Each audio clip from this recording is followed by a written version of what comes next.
spring real estate market is picking up here in Chicago and across the country. Things are shifting a little as the economy tightens. Joining us now to talk about the market is Tommy Choi, a realtor in Chicago who serves as the board president of Illinois Realtors. Tommy, thanks for being with us. Thanks for having me.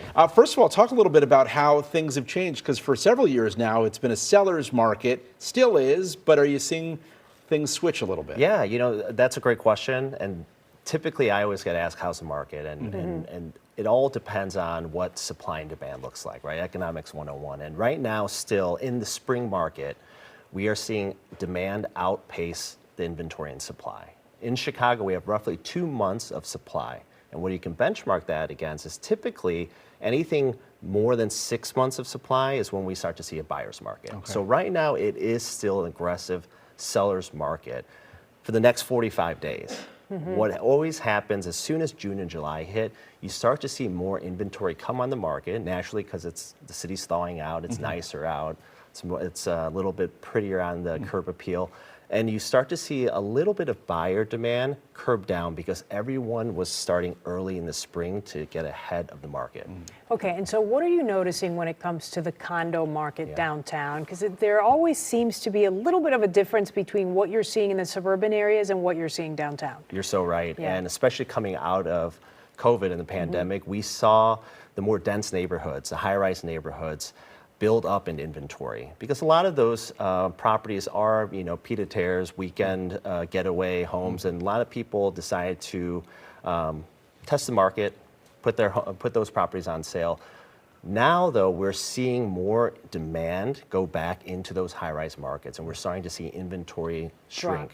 How much is it shrinking? It's right now, we're roughly around 8 to 9 months supply. Okay. At one point in 2021, we had almost 18 months of supply in the high-rise network. So, and the suburban market, you said, is stronger than the city market. Yeah, a lot of you know, people that want more space, want the yard, growing families, they're exiting the city, going to the burbs, and it's hyper competitive out there where we're seeing multiple offers. We're seeing values go above list price. So it's really important for buyers to align with a realtor, a professional, so that they're set up for success and understand what they're getting into to stay competitive. Did I hear correctly that you said one home went for $100K over asking? Many homes. Many homes are going like that right now. You're seeing multiple offers.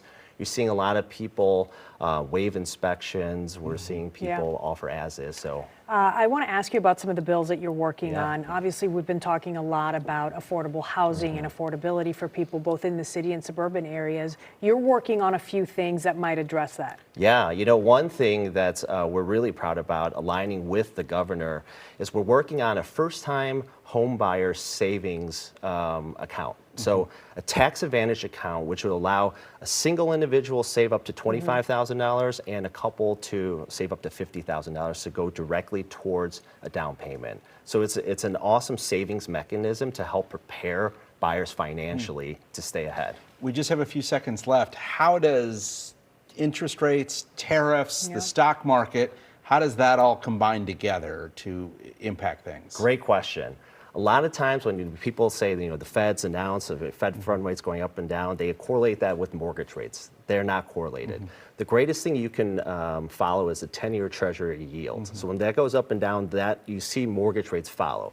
Tariffs aren't really affecting rates too much right now. It's throwing a curveball into the market. However, where we're seeing tariffs really affect buyers is on the higher end market, where people are spending more cash than borrowing, you know, to purchase, and that money's coming from the stock market. So we're seeing a little volatility there. Okay, so interesting. Thank you so much. Thanks Good luck for having to you me. for the real estate season here. Appreciate All right, it. thank you, Tommy Choi.